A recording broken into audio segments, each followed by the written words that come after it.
I'm Dr. Bragg from the Spine Orthopedic Pain Center in Norfolk, Virginia, with a tip for a pain-free Friday. Often I'm asked, how do you decide how many epidural injections you need when you have them for back pain?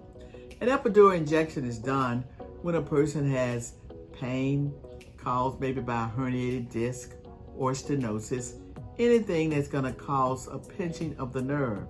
We know that the spine is made of bones, disc, and we have nerves that come out of these holes called foramen.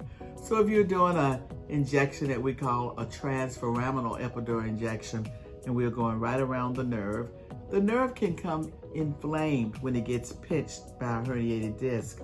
This red substance here shows that this disc has been herniated.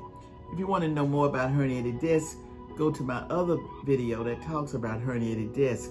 But this disc is pinching a nerve, and that causes swelling.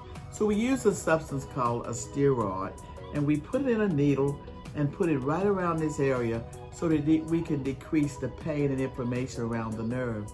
And that usually helps people get some pain relief. When we do an epidural, it's done for two purposes. One, to help you feel better and decrease your pain and inflammation.